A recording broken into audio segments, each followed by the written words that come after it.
Joe le taxi va pas partout. Il marche pas au soda. Son saxo jaune connaît toutes les rues par cœur. C'est bluffant. Allez mon âme, j't'ai wax up. Knock, knock, knock on the door. Yeah, isn't she lovely, this Hollywood girl? C'est incroyable. Mais c'est incroyable. Des petites blagues pas terribles, par exemple, prends un abonnement à Basic Fit, enfin des trucs à la con. C'est même pas grave, mais l'accumulation de trucs sur mon poids, ça m'a gênée.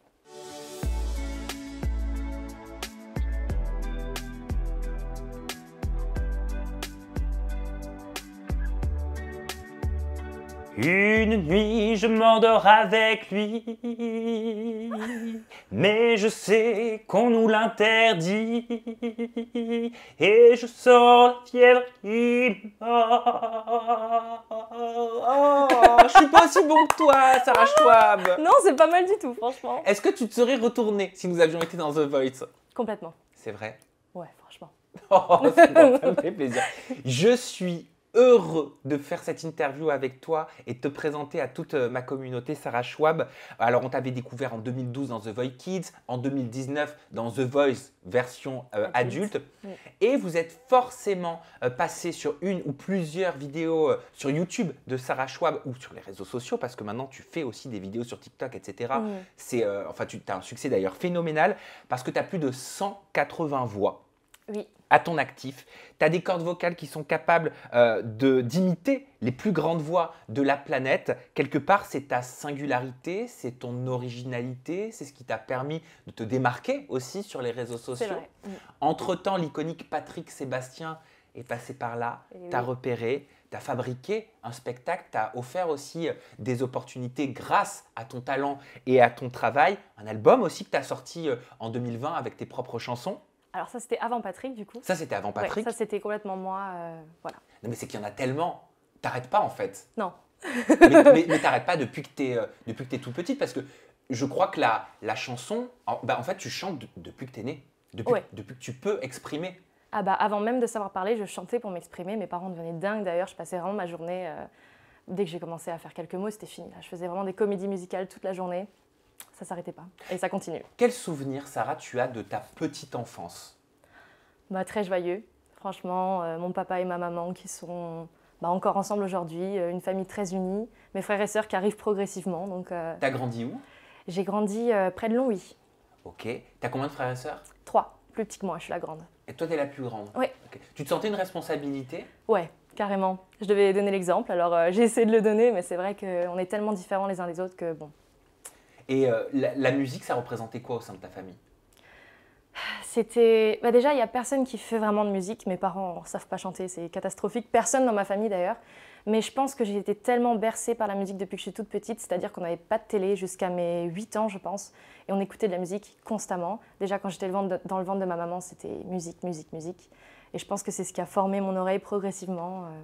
Ouais, c'est grâce à eux, je pense. T'étais comment, gamine? À l'école, est-ce que tu avais beaucoup de camarades? Est-ce que tu étais plutôt solitaire? Est-ce que tu étais la meuf hyper populaire? Ça, non. J'étais... Je sais pas. J'avais des copines, mais c'est vrai que bon, ça durait jamais trop longtemps à cette époque-là. J'ai toujours été plutôt solitaire. C'est vrai que j'aime bien être seule, mais bon, j'avais quand même des copines. Mais c'est vrai que l'école, ça se passait bien. J'étais plutôt calme. J'étais la bonne élève, entre guillemets, qui écoutait toujours, qui était devant. Ok. Bah oui, mais c'est bien. Qui avait des bonnes notes. Et est-ce que tu arrivais quand même à être studieuse, à continuer d'avoir des bonnes notes, etc., tout en goûtant à une émission comme The Voice à l'âge de 12 ans? Et comment ça a été perçu par la classe, par l'école? J'ai eu beaucoup de chance, ça a été très bien perçu. Je sais qu'il y a certaines personnes qui ont fait The Voice Kids avec moi qui n'ont pas du tout eu la même expérience. C'était beaucoup plus compliqué, il y avait du harcèlement qui entrait en compte. Moi, ça y est, ça allait très très bien. Les gens étaient super sympas, évidemment. Il y en a qui essayaient de gratter d'une façon ou d'une autre un petit peu l'amitié, on va dire. Mais globalement, c'était chouette. Et puis, ouais, ça s'est très bien passé. De toute façon, il y avait le deal avec mes parents, c'était je continue à avoir des bonnes notes et je pouvais faire de la musique ou alors je devais choisir. Donc, j'ai fait... Ouais. en parlant de The Voice. Oh purée. Oh mon Dieu. Qu'est-ce que tu vois? Je vois bébé Sarah qui fait sa première scène avec un piano. Et en plus, c'est à la télé, donc la pression très très haute. T'étais dans quel état d'esprit là? Stressée. C'est, je pense, mon état d'esprit principal toute ma vie. Ah, t'es une nana stressée? Ouais, je suis stressée. Encore aujourd'hui? Ouais. Ça se manifeste comment, ton stress? Alors c'est très bizarre. Il faut pas être près de moi juste avant que je monte sur scène ou avant une émission. Je suis tellement stressée que je vais pas dire que je vais insulter tout le monde, mais je vais être très très très négative. Je vais décharger tout ce que j'ai de mal dans ma tête, dans mon corps. Je vais peut-être m'insulter aussi par moments. Et puis hop, ça va passer. Je vais monter sur scène, je vais être confiante. Ça a toujours été comme ça depuis que j'ai commencé. C'est trop bizarre. Ah, on a tous nos trucs, hein. Tu vois, moi c'est Ouais. le sourcil par exemple, je fais de la trichotillomanie. Ah. Tu vois, avec le stress, ça veut dire que je m'arrache les poils du sourcil. Ah, Oui, c'est horrible, je suis désolée. Bah, ah ça oui, va pas. d'accord. Mais tu vois, c'est Ouais, pas ouais, mieux. je vois. C'est Ouais. pas mieux. Et pourquoi tu t'autoflagelles un petit peu comme ça avant de monter sur scène? Je sais pas. C'est peut-être parce que je suis un petit peu perfectionniste sur certains points. Et très dur dans le jugement que je fais de moi-même. Mais c'est ce qui me permet aussi de travailler pour atteindre des résultats qui me plaisent. T'as déjà pleuré de cette dureté que t'avais envers toi-même? Ah oui, très souvent. Très souvent, mais bon, après on relativise et puis voilà, il n'y a pas de raison de se flageller comme ça. Et comment réagit ton entourage? Bah, ils me soutiennent beaucoup, donc ça me fait du bien aussi. J'ai toujours quelqu'un que j'aime auprès de moi quand je fais une scène ou quoi que ce soit, donc eux arrivent à canaliser un petit peu tout ça.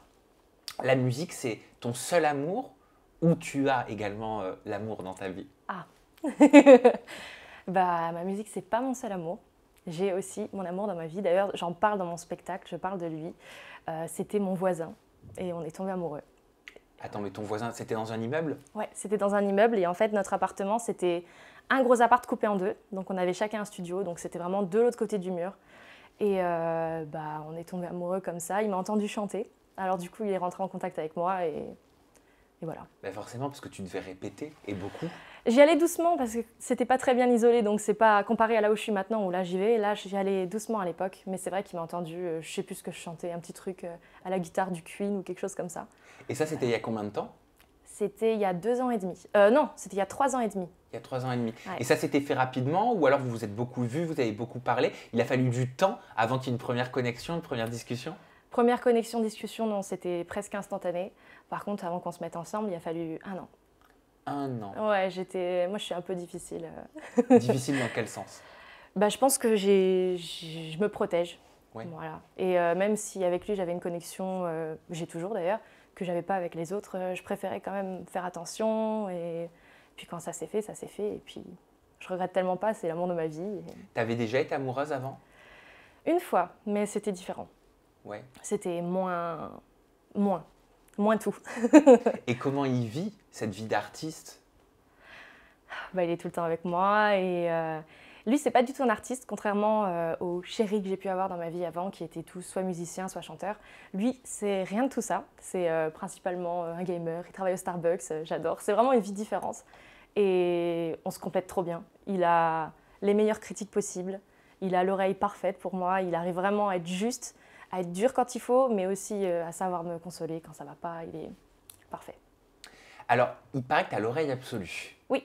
Voilà. Alors, comment on sait qu'on a l'oreille absolue? Est-ce que tu as fait des tests? Est-ce que c'est inné? Est-ce que ça s'apprend? Est-ce que tout le monde peut avoir l'oreille absolue? Et ça fait 45 questions en une.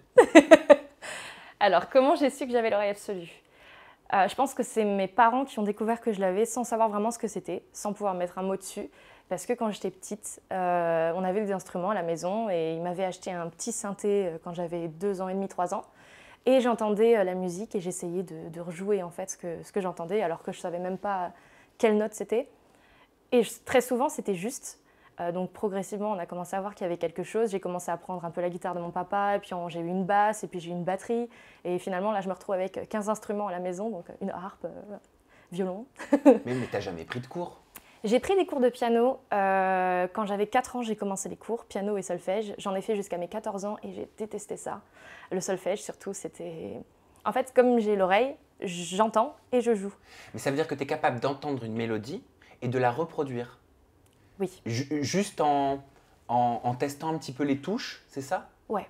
Bon, après, faut pas qu'elle soit faut pas que ce soit du Debussy non plus, parce que ça va être compliqué, mais des mélodies, oui, j'entends. Et alors, d'où ça vient quand on sait qu'il y a une personne sur 10 000 qui a l'oreille absolue?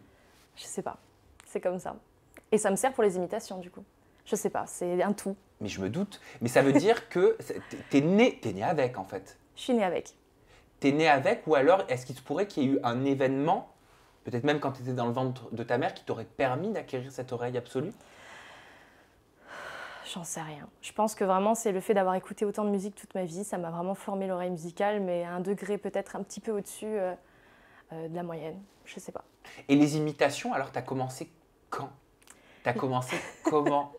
J'ai commencé en mai 2022. J'allais dire 2023, mais non, c'est 2022. Donc il y a 1 an et des poussières. Pour un concept TikTok. Voilà, j'avais juste envie de changer. Je l'ai fait le jour même. Je me suis dit, j'ai envie d'imiter une voix.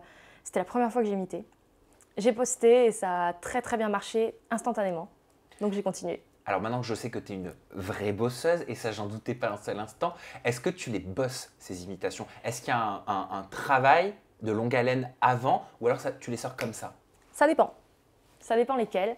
Je sais qu'il y a des voix que je vais avoir vraiment tout de suite. Par exemple, Vanessa Paradis, je l'ai eu instantanément. Donc je vais la bosser d'une façon ou d'une autre quand je vais répéter mon spectacle, ou alors quand je vais le faire. Mais il y a d'autres voix que j'ai beaucoup plus de mal à choper. Par exemple, Adèle. Alors celle-là, elle me donne tellement de fil à retordre, c'est terrible. Mais sinon, il y a d'autres voix que je n'arrive pas encore à maîtriser. Par exemple, Oshi, j'ai jamais su la faire. Mais celle-là, il faut que je bosse plus. Lara Fabian, j'ai beaucoup bossé dessus aussi. Surtout en faisant une chanson qui n'est pas la leur et en chantant avec leur voix dessus. Ça, c'est le meilleur entraînement pour vraiment choper la voix, les petites tics, les respirations, l'accent. Mais en fait, tu remplaces l'intelligence artificielle. Oui, parce que tu as vu aujourd'hui, avec l'intelligence artificielle, il y a des artistes qui chantent les chansons des autres. Ah, c'est terrible. C'est terrible, ça te fait peur, ça? Ça me fait pas peur, mais ça me désole un peu, en fait. Ça va très vite et je sais que si j'avais pas fait d'imitation, j'aurais été fan de ça, je l'aurais utilisé tout le temps juste pour rigoler. Mais maintenant que je suis imitatrice et que c'est mon métier, je sais pas, ça m'embête vraiment. Ouais. Tu te qualifies d'imitatrice, tu te qualifies de chanteuse, tu te qualifies de performeur, tu te qualifies d'artiste, tu te qualifies de musicienne, tu te qualifies de tout. Comment faut qu'on t'appelle? Oh là là, je sais pas. Vaste question. Ouais, je dirais que globalement, je suis une artiste. Mais moi, dans ma tête, je suis principalement chanteuse parce que j'ai été chanteuse depuis ma naissance et que j'ai ma vraie voix qui est là et qui a aussi sa singularité. Et les imitations, c'est un plus que j'adore, qui est maintenant partie intégrante de ma vie, mais c'est vrai que ma vraie voix reste. Est-ce que tu as compris pourquoi c'est donc vers fin 2022, début 2023 que les imitations ont beaucoup pris sur les réseaux sociaux? J'en sais rien. Je ne sais pas ce qui s'est passé à ce moment-là, mais c'est vrai que je suis vraiment tombée au bon moment, avec le bon concept et le bon format. Après, je ne sais pas pourquoi à ce moment-là. Je ne sais même pas ce qui m'a poussée à faire ça finalement, parce que je ne sais pas comment j'ai pu avoir l'idée le matin même et poster le soir. C'est bizarre, c'est le destin. Mais c'est qu'en plus, c'est incroyable. Si vous n'avez pas encore vu une vidéo de Sarah Schwab, vous tapez tout simplement son nom sur les réseaux sociaux, ouais. Sarah Schwab, et vous verrez, il y a des vidéos incroyables dans lesquelles tu enchaînes mais des dizaines et des dizaines de voix en à peine quelques minutes. Des fois même, c'est dans différentes langues. Oui, ça m'arrive. Oui, parce que tu as fait des études. J'ai fait des études de langue pour être prof d'anglais, du coup. Ouais. Ok. Est-ce que tu acceptes, Sarah, d'essayer de me faire deviner quelques voix? Ok, ça marche. Mais celle que tu veux, c'est libre, c'est free, français, anglais, comme tu veux. Vous participez avec nous à la maison. Vous avez la barre de commentaires. Vous y allez. Ok, il faut que je réfléchisse à quelques voix, du coup. D'ailleurs, moi, tout à l'heure, c'était Véronique Sanson, amoureuse. Ouais, bah justement, c'est celle que je fais aussi dans mon spectacle. Donc, Oui, je l'ai. Ah, fais-la moi, Véronique Sanson, s'il te plaît. Ok, ça marche. Une nuit, je m'endors avec lui, mais je sais qu'on nous l'interdit, et je sens la fièvre qui me mord, sans que j'ai l'ombre d'un remords. Incroyable. Merci. Ah, mais c'est bluffant. Merci. Ah, bon. Vraiment? Ok. Donc, Véronique Sanson, je le savais. Véronique Sanson. Voilà, je te l'ai demandé. Maintenant, je veux bien essayer de deviner. Bon, ça va aider puisque les chansons sont connues, hein, mais... Alors... Joe le taxi va pas partout. Il marche pas au soda. son sexe jeune, connaît toutes les rues par cœur. C'est bluffant. Mais c'est bluffant. Mais c'est tellement bluffant que j'ai vu des commentaires de personnes en dessous des vidéos qui disent « Ah, c'est bon, arrête ton playback, on sait que tu fais du playback. » Tu l'as vu ça? Tous les jours. Tous les jours. Les gens pensent que tu fais du playback. Bah, c'est un compliment, c'est le meilleur qu'on puisse me faire. Ouais. Comment tu le prends? Alors oui, c'est un compliment, mais ça doit agacer parfois aussi. Des fois, ouais. Des fois, ouais. Surtout quand je fais des concepts qui prouvent bien qu'il n'y a aucune façon de faire du playback sur les vrais artistes, puisque des fois, je fais des chansons, par exemple, où ils étaient déjà morts quand la chanson est sortie, genre 50 ans après, quoi. Enfin, 50 ans avant, mort, du coup. Et non, c'est vrai que... C'est pas que ça m'agace, ça me fait rire, parce que la plupart du temps, les gens qui disent ça, c'est des gens qui, quelques messages avant, disaient comme quoi c'était pas moi qui chantais, que c'était nul. Voilà, donc c'est un peu contradictoire très souvent. Mais ça me fait rire, ça me fait un peu d'inspiration aussi pour des concepts de temps en temps. Donc, Est-ce que je peux te demander un petit Britney Spears? Ma communauté sait que je suis fan depuis très longtemps. Ok. Celle que tu veux. Ok. Je vais faire une que j'adore, qui s'appelle Lucky. Ah bah, bien sûr. Ok. Early morning, she wakes up, knock, knock, knock on the door. Yeah, isn't she lovely, this Hollywood girl? C'est incroyable. Mais c'est incroyable. Il y a beaucoup de... Ah bah c'est Britney Spears. Désolé pour la vulgarité du terme, mais elle chiale quand elle chante un petit peu. Ouais, c'est vrai que c'est un peu... On commence les notes sans sortir de notes, en fait. C'est vraiment des à-coups. Mais tu penses qu'à leur niveau, toutes ces chanteuses, ce sont des techniques, c'est leur particularité à elles parce que toi, tu arrives à choper leur singularité, en fait. Ouais, c'est... Après, c'est leur voix à elles, donc c'est vrai que ça sort comme ça. Donc moi, c'est plus compliqué. J'essaie vraiment de décortiquer, déjà si c'est grave, si c'est aigu, si je dois mettre un peu plus de nez, un peu plus de gorge, si je dois sortir vraiment de là. C'est un gros travail d'analyse et d'écoute. En fait, un véritable instrument. Ouais, on peut dire ça.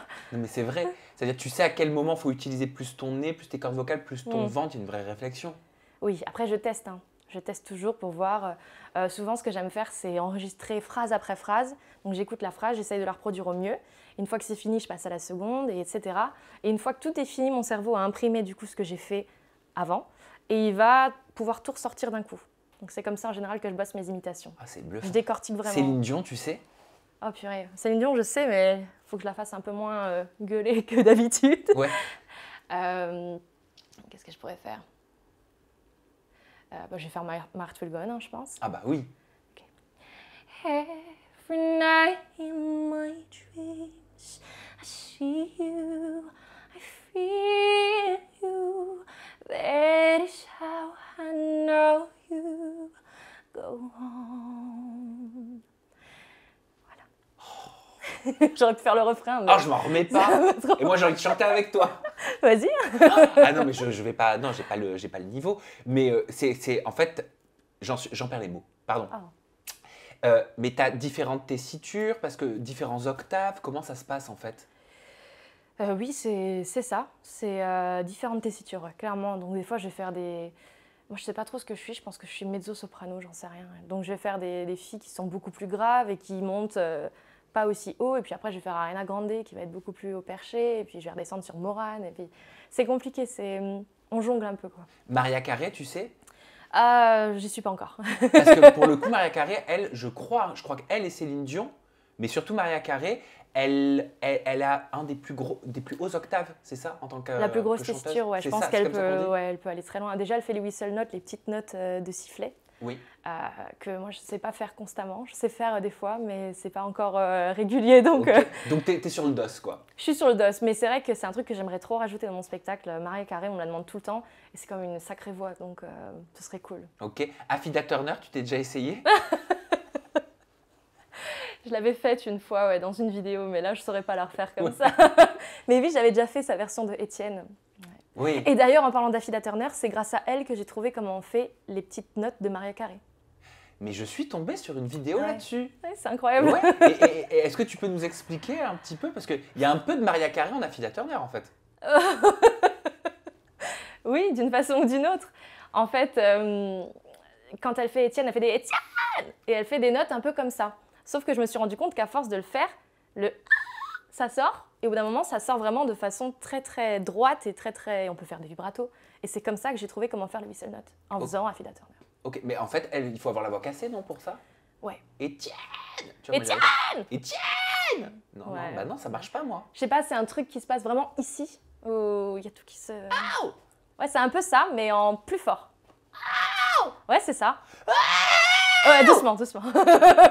J'arrive pas, bah, parce qu'on peut se faire mal en plus. On peut se faire mal, donc faut vraiment être sûr de faire le bon truc. C'est quelque chose qui fait partie de ton stress, ça, vu que c'est ton outil, de te dire, et je sais que ça peut être une peur chez les chanteurs et les chanteuses, de te dire, oulala, si j'abuse un peu trop et que je peux plus les utiliser, je fais comment? Ouais, c'est un truc qui me fait très très peur. D'autant plus que je suis souvent tombée malade de la gorge psychologiquement, du coup, à cause de mon stress chronique, on va dire. J'avais vraiment des angines à répétition, mais qui vraiment débutaient juste de mon mental. Et ça se traitait comme une vraie angine, puisque finalement, j'avais vraiment les symptômes qui étaient là et les médicaments fonctionnaient vraiment dessus. Donc en général, ça arrivait juste avant un truc super important. Donc par exemple, The Voice, j'étais malade, évidemment, j'avais une angine, j'étais quasiment à faune. D'ailleurs, le lendemain de The Voice, en tout cas, j'étais à faune, mais pendant mes auditions à l'aveugle de 2019, là, j'avais plus de voix, quoi. Ah oui, 2019, je me souviens, tu avais choisi Amel Bent. Bah, elle s'était retournée, du coup, et ouais, j'étais allée chez elle. Ouais, tu étais allée chez Amel Bent, Ouais. pardon. Comment ça s'était passé avec Amel Bent? Bah, c'était J'allais continuer chouette. ma question, mais j'en ai marre de faire 45 questions en une. donc je me suis dit, je m'arrête Ça et va. je te laisse d'autres après. Bah, franchement, c'était cool. Après, malheureusement, c'est vrai que je ne l'ai pas beaucoup vue. Déjà parce que je ne suis pas restée très longtemps, donc c'est vrai Jusqu'au que battle. voilà, ouais, jusqu'au battle. Mais on n'a pas eu le temps vraiment de beaucoup apprendre à se connaître, etc. Après, c'est normal. Mais oui, c'était chouette. C'était chouette. Je lui ai rappelé un petit peu elle à ses débuts avec ma voix cassée, etc. Amel Bent, c'est quelqu'un que tu as reproduit également? Je l'ai reproduit ouais, dans une vidéo il y a quelques mois. Bah, en fait, j'ai reproduit beaucoup de voix grâce à un concept que j'avais fait en février où tous les jours, je devais faire 6 nouvelles voix parmi les propositions de mes abonnés. Mais tu entretiens ton stress en fait. Non, franchement, j'ai trouvé ça cool parce que ça m'a fait découvrir plein de voix. Parce que mine de rien, je m'y connais pas trop en chansons françaises. Donc là, grâce à ce concept-là, j'ai pu faire la différence entre plein de chanteuses que j'avais tendance à un peu confondre avant. Ouais. Donc non, c'était chouette, Je franchement. peux te demander ce que ça donne Amel Bent? Ah non, là, je saurais pas. Ouais, ça fait Là, longtemps que tu l'as pas fait. Je l'ai fait une fois en fait. Donc, et il y a il y a certaines voix que j'arrive à sortir du coup instant, mais c'est vrai qu'il y en a d'autres, il faut un petit peu travailler le truc avant de les sortir. Avant qu'on revienne sur The Voice, Amel Bent, etc. en 2019, c'est quoi la voix que tu préfères faire? Ah, la voix que je préfère faire, je pense que c'est Kate Bush, il me semble. Ah, c'est qui? Kate Bush? Pardon? Ah! C'est qui? Bah, c'est une chanteuse anglophone, une chanteuse anglaise, du coup, il me semble, qui... Bah, elle a été surtout très très connue. Elle était déjà, mais c'était les années 80. Donc là, elle est revenue en force avec Stranger Things, la Running Up That Hill. Ah mais bien sûr, Ouais. bien sûr. Bah ça, c'est Kate Bush. Bon, c'est pas la chanson-là que j'aime particulièrement, mais il y en a une autre que j'adore, qui est, je pense, sa toute première, qui s'appelle Wuthering Heights, et elle est incroyable. Ok. Ouais. Et c'est quelle voix qu'on te demande régulièrement? Tu le fais, mais c'est pas celle que tu préfères faire. Ah, c'est dur ça, j'en sais rien du tout. Qu'on me demande... je sais qu'à l'époque, on me demandait beaucoup Barbara. Oui. Et moi, je connaissais pas. Et puis quand j'ai écouté, c'était pas ce que je préférais. Voilà, c'est vrai que c'était pas ma came, on va dire, entre guillemets. Et puis, à force de la faire, de toute façon, toutes les voix que je fais, je finis par les aimer, même quand c'est des artistes que de base, j'écoutais pas. Donc je pense que c'est Barbara où j'étais le plus réticente au début. Surtout que je la faisais à l'accordéon quand je l'imitais, donc c'était compliqué de faire les deux en même temps. Et puis progressivement, ouais, maintenant je l'aime. Lara Fabian, tu fais? J'adore Lara Fabian, ouais. Je peux te demander? Oh purée. Après, j'arrête le jukebox, promis. C'est juste que celle-là, bon, bah, je vais pas faire le refrain, je vais faire le début. Ah, c'est dur sans musique. Ouais, je fais Je t'aime. Ok. Ah bah. Ok. Alors. D'accord, il existait d'autres façons de se quitter. Quelques éclats de verre auraient peut-être pu nous aider. Dans ce silence amer, j'ai décidé de pardonner. À bout de mots de rêve, je vais crier. Je m'arrête là parce que... Waouh! Je t'aime. Ouais, Je fais c'est la ça, suite. voilà. Beau duo. Incroyable. Non, c'est vraiment incroyable. Et tu as déjà des artistes qui t'ont contacté, qui t'ont écrit après avoir vu des imitations? Bah justement, Lara Fabian. Ah bah, Il y en a eu quelques-unes, grâce à Patrick aussi, je pense souvent, parce Patrick qu'il aime Sébastien. bien Patrick Sébastien, qui est mon producteur, et qui aime bien du coup montrer mes vidéos quand il croise quelqu'un. Ça me fait trop plaisir à chaque fois. Donc, Et Lara Fabian qui Lara t'a écrit. Fabian qui m'a envoyé une vidéo, qui a fortement validé mon imitation. Alors ça, j'ai pleuré devant, évidemment. J'ai Olivia Ruiz qui m'avait laissé un petit message une fois en vidéo. Ah, la Dame Chocolat. Ouais, bah justement sur cette chanson-là. J'ai- Moi des œufs à la place. C'est un peu comme ça, non? C'est pas les paroles, mais oui, Non, c'est ça. c'est pas les paroles. Je veux du chocolat. C'est ça, ouais, c'est ça. Celle-là, j'adore la faire aussi. Il y a eu qui d'autre? Il y a eu... Oh purée. Il y a eu Elodie Costa. Elodie Costa. Oui. J'adore Elodie Costa. Bah, j'avais imité sa chanson, comment elle s'appelle? Peu importe nos différences. Voilà. Et elle avait, m'a suivie après ça. Et il y a eu aussi, il y a Fabienne Thibault qui m'a téléphoné du coup par l'intermédiaire de Patrick cet été pour valider, pareil. Donc ça j'ai été surprise, je m'y attendais pas. Pour du coup mon imitation de Starmania. Il y a eu Chantal Goya, il n'y a pas longtemps. Alors celle-là, j'étais tellement touchée parce que je l'adore. Et je l'écoutais, elle fait partie des vraies chanteuses que j'écoutais vraiment pendant toute mon enfance, pour m'endormir, etc. Elle m'a même invitée à son spectacle, donc je suis trop, trop contente. Il y a eu Julie Pietri aussi qui a validé. Je fais Patrick de temps en temps, il m'a validé aussi. Putain, c'est génial! Ah, tu fais Patrick Sébastien. Voilà, je viens de le faire. Ok. Et là, j'en ai plus d'autres qui viennent comme ça, mais en tout cas, celles-là m'ont validé. Mais c'est déjà dingue. C'est un Et truc de fou. ce qui est incroyable, c'est que tout ça t'arrive en très peu de temps. Ouais, Comment tu le vis, ça? bien. Je le vis trop bien. Ne t'excuse pas. Non, mais franchement, je suis trop contente parce que c'est arrivé vraiment au bon moment. En fait, tout ce qui m'arrive là maintenant, j'ai travaillé pour, c'est vrai, mais j'étais en plein dans mes études, des études qui me plaisaient vraiment pas, je m'ennuyais. Tu faisais quoi? J'étais en master, je sais plus comment il s'appelle, master MEF, second degré, je crois, pour devenir prof d'anglais en lycée et en collège. Ok. Pourquoi ça te plaisait pas? Pourquoi ça t'animait pas? Parce que j'aimais pas du tout la façon d'enseigner actuelle. Ok. Voilà. Qu'est-ce qui te plaît pas dans la façon d'enseigner actuelle? Bon, après, c'est que mon avis, hein, mais je Bien trouve sûr. que les cours sont trop agrémentés de trucs où il n'y a pas forcément besoin. Moi, je sais que j'aimais bien savoir que, là, je fais de la grammaire, c'est de la grammaire. Là, je fais de l'orthographe, c'est de l'orthographe. Là, je fais du lexique, c'est du lexique. Prononciation, nanana. Et là, en fait, tout est un peu mélangé, condensé dans un cours qui va être, par exemple, je sais pas, sur Batman, et après, ça va être sur Harry Potter. Et ça, c'est chouette, c'est vrai, ça donne envie. Mais du coup, on ne sait pas vraiment ce qu'on apprend. Enfin, après, c'est juste que moi, j'aime bien, je suis un peu carrée sur ça, j'aime bien savoir ce que j'apprends. Et là, c'est tellement flou, je sais pas, c'est trop implicite. Je vois ce que tu veux dire. Ouais. Mais il y a plein de gens j'en ai parlé avec les gens de ma classe, ils n'étaient pas d'accord avec moi. Mais moi, c'est vrai que ça me gênait. Et j'ai fait des stages et j'ai eu beaucoup, beaucoup de mal à faire mes cours parce que justement, c'était pas ma façon de faire. Donc, je devais refaire les cours 2, 3, 4 fois, des fois, pour que ça colle. Et ouais, c'était compliqué. Est-ce que tu penses, parce qu'il y a beaucoup de questions qui se posent en cette rentrée au niveau de l'éducation nationale, avec le ministre enfin, Gabriel Attal, etc. Est-ce que tu penses qu'il faudrait plus d'art, plus de musique, plus de peinture, plus de théâtre, j'en sais rien, dans le cadre de l'enseignement des jeunes enfants, des collégiens? Ouais. Alors, que ce soit obligatoire, non. Mais qu'on propose une option, par exemple, ou quelque chose qui permettrait d'en faire plus, ça pourrait être chouette. Après, c'est comme le sport. Moi, je sais que j'ai toujours détesté le sport. J'en fais pas. J'en ai pas fait au bac, d'ailleurs. Et moi, ça me saoulait de faire du sport, par exemple. Ou ça me saoulait de faire aussi de la chimie, ou je sais pas. Mais j'adorais faire l'art, sauf qu'il y avait plein de gens dans ma classe qui détestaient ça, quoi. Qui détestaient la musique. C'était gênant pour eux de chanter devant les gens. Qui détestaient l'art plastique, parce que voilà. Ça dépend vraiment. Je pense qu'on devrait pouvoir choisir un peu ce qu'on veut faire. Revenons à The Voice. Alors, The Voice, ça s'est passé en 2 temps. En 2012, on l'a vu, tu as réagi à la photo, ça t'a fait quelque chose. Ouais, ça m'a fait quelque chose. Tout à l'heure, tu avais 12 ans. Oui. Voilà, au piano.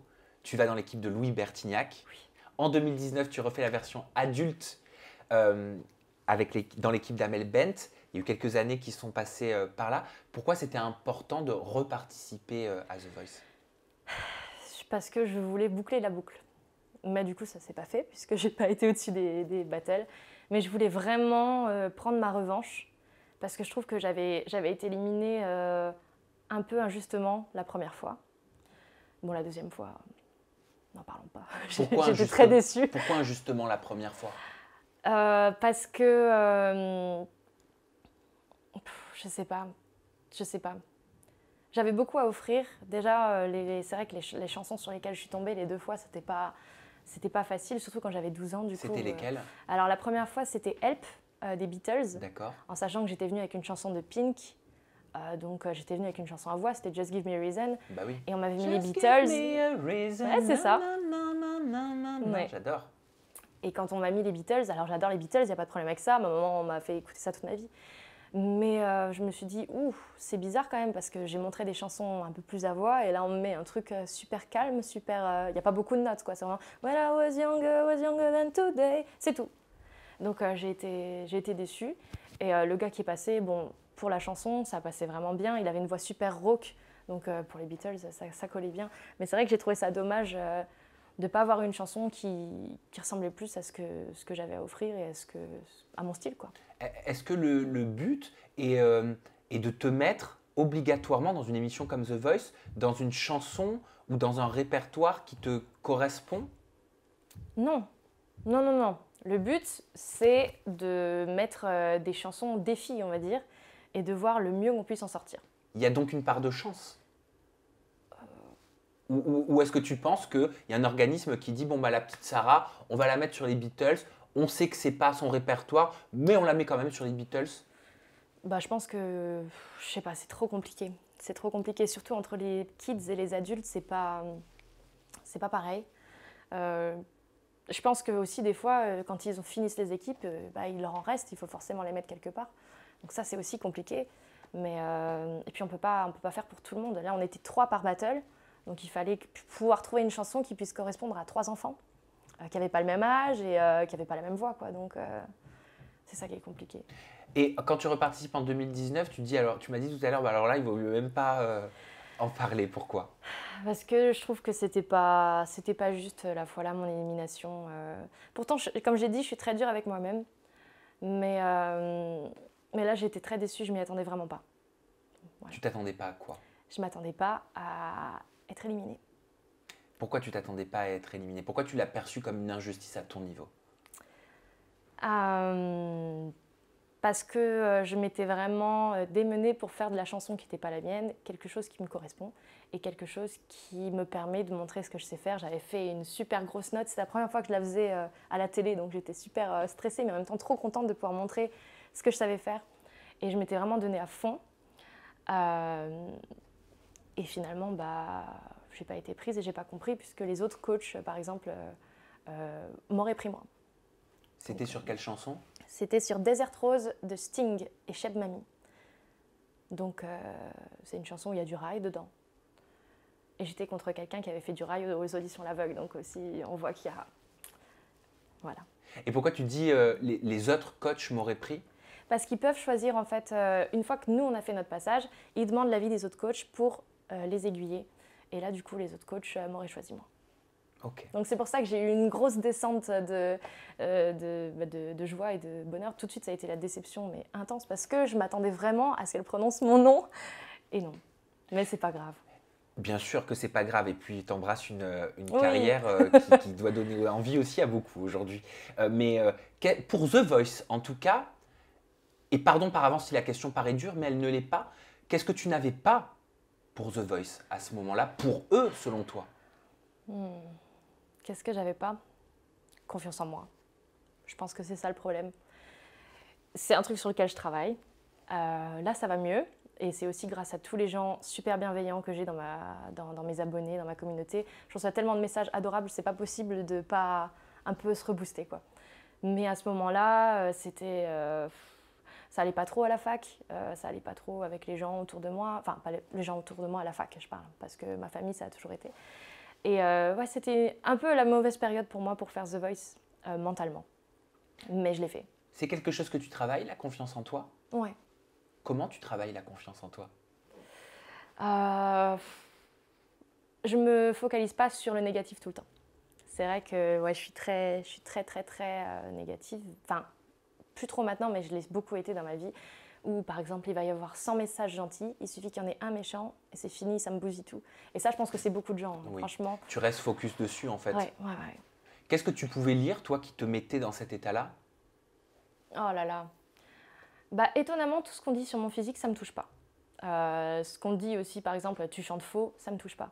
Mais par contre, il va y avoir des petits trucs, des fois, qui vont être vachement blessants. Par exemple, le premier commentaire que j'ai reçu vraiment méchant, c'était sur ma reprise de Bohemian Rhapsody. J'avais passé 3 semaines dessus, j'avais plus de 400 pistes différentes que j'avais dû mixer. C'était un travail monstre, j'avais fait Bohemian Rhapsody en français. Et en fait, elle avait super bien marché sur YouTube. C'était la première vidéo, je crois, à passer le million, donc j'étais hystérique. Et il y a un mec qui m'a commenté, alors je ne sais plus exactement ce que c'était, mais c'était par exemple, c'est pour ne pas voir une note comme ça que Freddie Mercury est mort, là il doit se tuer à nouveau dans sa tombe, ou un truc comme ça, horrible. Sacrément violent. Alors que moi j'étais fan, enfin je suis encore fan de Freddie Mercury, de Queen, et ça m'a fait quelque chose, je me suis dit la méchanceté quoi. J'ai juste fait une reprise en français, j'ai rien fait de mal quoi. Qu'est-ce qui se dit sur ton physique? Bah étonnamment peu de choses. Je m'attendais à ce que des gens s'amusent un peu à critiquer, par exemple mon poids, des choses comme ça. Et franchement, globalement, les gens sont très bienveillants. Et d'ailleurs, il y a beaucoup de femmes rondes qui prennent confiance en elles en voyant mes posts, en voyant le fait que je m'habille un peu comme j'ai envie de m'habiller.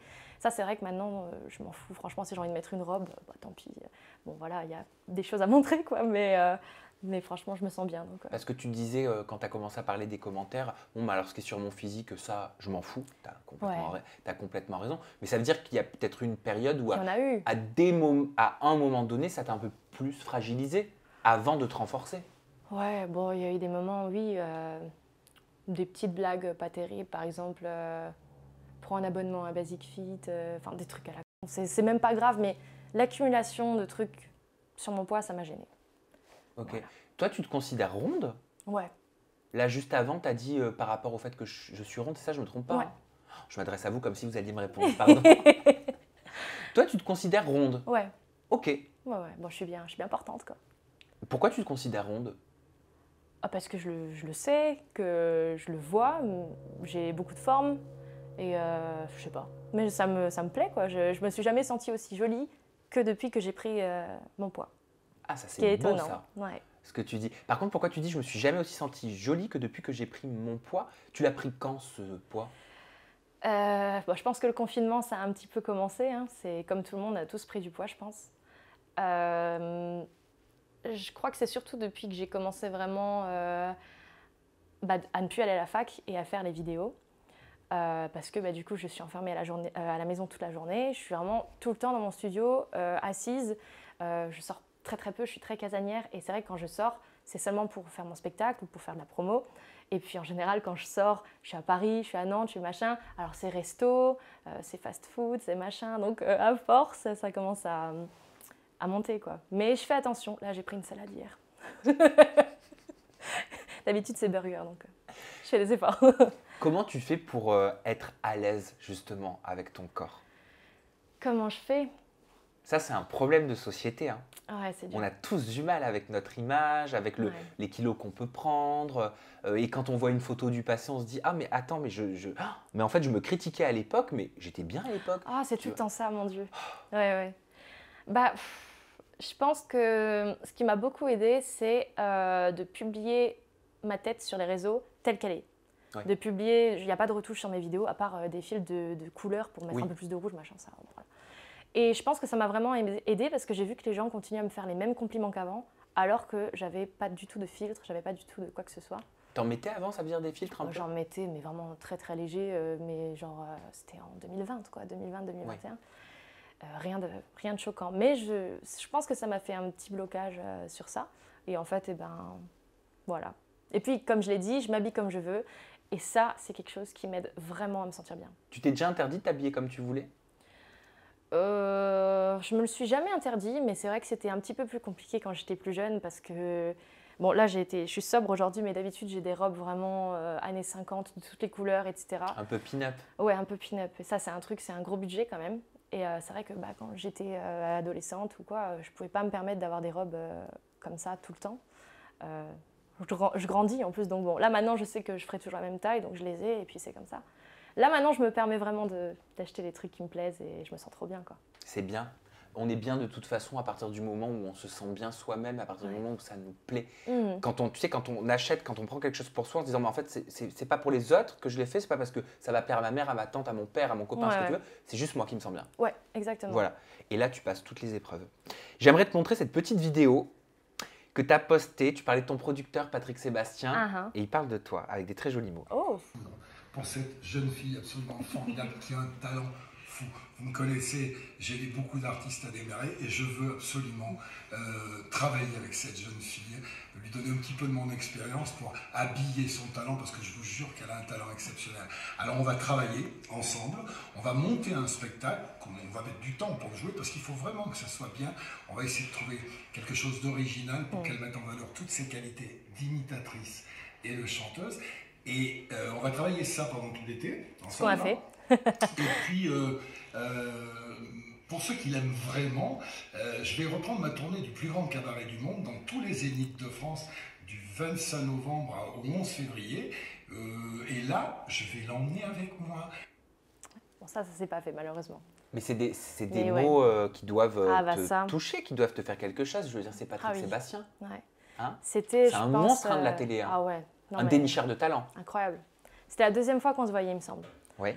Donc, mais il y a tout de suite eu quelque chose, vraiment une grosse connexion. J'étais un peu comme sa fille et lui un peu mon papa, quoi. C'est instantané. Et je m'attendais pas à ce qu'il rentre dans ma vie, c'est vrai.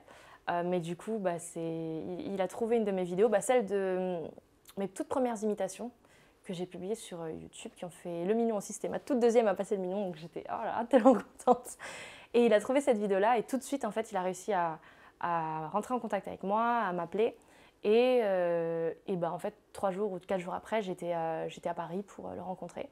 Ah, ça s'est fait très vite. Ça s'est fait très vite. Mais tu as réagi comment quand tu te dis, attends, il y a Patrick Sébastien qui veut un rendez-vous avec moi, donc en fait, ma carrière, elle peut évoluer du jour au lendemain. Voilà. Bah ouais. Bah ouais. C'était... Encore une fois, je me disais, j'attends de voir, je vais voir ce qu'il va me proposer aussi, parce qu'il disait qu'il avait déjà une idée de trucs à me proposer, donc j'attendais de voir.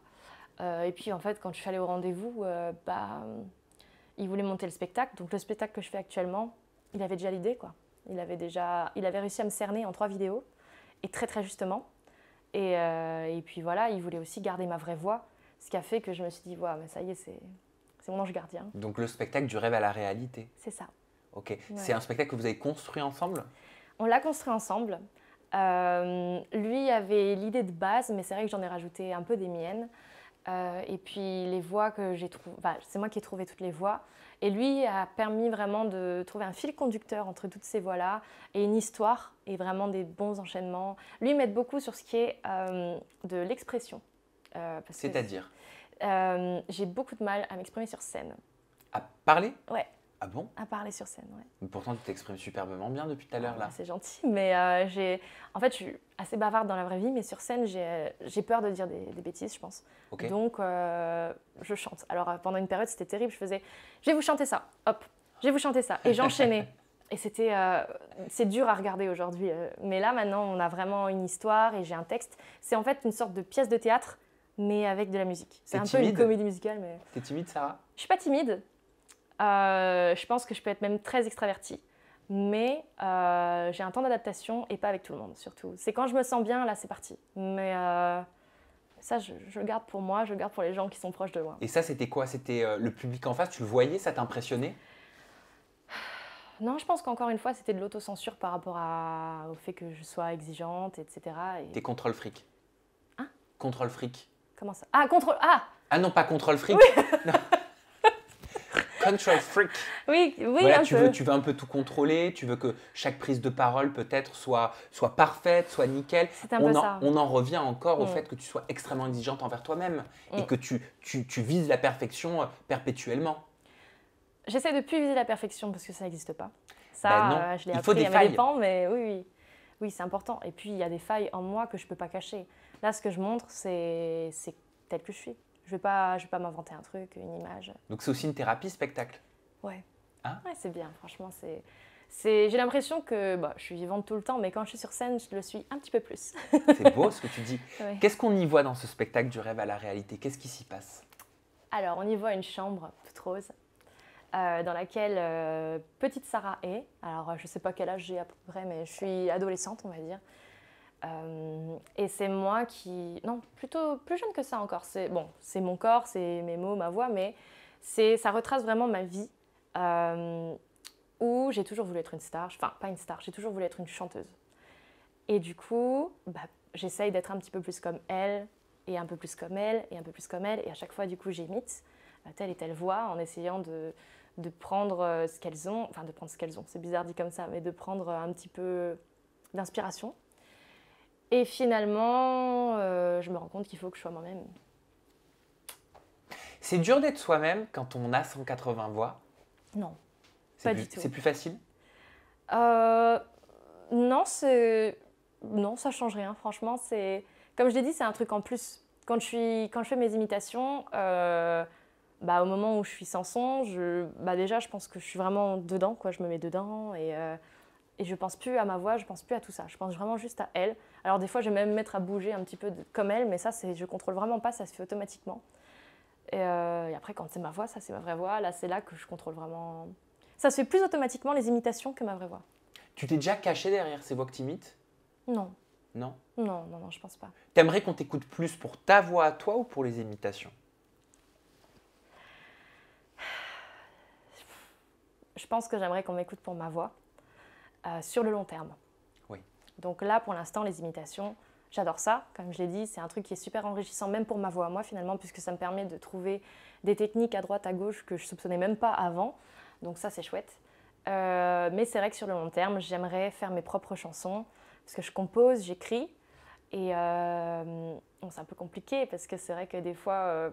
aussi, je pense que ça vient du côté imitatrice. Des fois, je compose des trucs et je dis « Ah, ça ressemble un petit peu trop à ce que telle personne pourrait faire. » C'est dommage. Donc, il faut que je trouve encore mon style à moi, que je creuse un peu plus, parce que je l'ai globalement. Mais ouais, j'aimerais bien que ce soit ma vraie voix qui sorte sur le long terme. T'as quel âge, Sarah, aujourd'hui? 23 ans. T'es un bébé.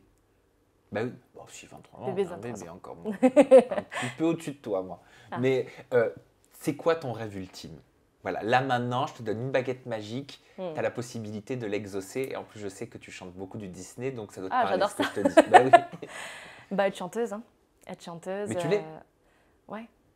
C'est pour ça, je vis mon rêve. Du rêve à la réalité, c'est la réalité. Donc en fait, tu le vis, ton rêve.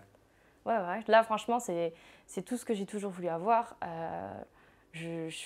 Même beaucoup plus tôt que ce que j'avais imaginé, parce que je pensais vraiment que j'allais devoir être prof, que j'allais devoir attendre quelques années et vraiment me lancer, mais un peu difficilement, toute seule, quoi. Et là, on me tend des mains de partout et c'est un truc de fou. J'ai jamais eu la chance qu'on me tende des mains avant. J'étais vraiment la petite d'un village, personne dans le coin, personne me connaît. Et là, je sais pas, c'est ma chance. Et là, la télé s'intéresse à toi, les radios s'intéressent à toi, les médias s'intéressent à toi. C'est incroyable tout ce qui t'arrive. Retenez bien son nom, hein. Sarah Schwab. Parce que Sarah Schwab, vous allez en entendre parler, croyez-moi, pendant très longtemps. Tu parlais d'une carrière pérenne. Déjà, c'est tout ce que je te souhaite et tu verras que c'est ton avenir. J'espère vraiment. J'ai l'impression d'être Michel Drucker en disant ça. On peut te retrouver sur l'ensemble de tes réseaux sociaux, Sarah. Oui. Ton compte Instagram, c'est Sarah Schwab Off. Ton compte TikTok, c'est Sarah Schwab Officiel. Oui, alors officiel parce que off, en fait, je le précise parce que beaucoup de gens pensent que je m'appelle Schwab Off. Ah, ok. C'est pas mon nom. Non. Heureusement. Du coup, off, en fait, c'est juste la contraction d'officiel. J'essaye de le changer, donc peut-être qu'à ce moment-là, ce sera officiel sur Insta. Mais de toute façon, si on tape Sarah Schwab, on me trouve tout de suite. Partout. Et YouTube, bien évidemment, c'est Sarah Schwab. Sarah Schwab. Oui. Sarah Schwab. Sarah, merci infiniment. Eh bien, merci, c'était super. J'ai adoré. Moi aussi. Je te laisse conclure de la façon que tu le souhaites. La caméra, elle est juste là. C'est toi qui dis au revoir à tout le monde. Moi, à bientôt. Prenez soin de vous. Eh bien, n'hésitez pas à retrouver mon spectacle du rêve à la réalité qui sera partout en France. On va faire une tournée à Paris, à l'Européen, qui va durer de octobre à décembre. Donc, vous pourrez m'y retrouver quasiment toutes les semaines. Donc, ça, c'est trop chouette. Et je passerai un petit peu partout en France très prochainement. Vous trouverez les places sur la Fnac, sur Ticket Réduit, un peu partout. Donc, n'hésitez pas. Ça me ferait trop plaisir de vous y retrouver. Et en attendant, ciao.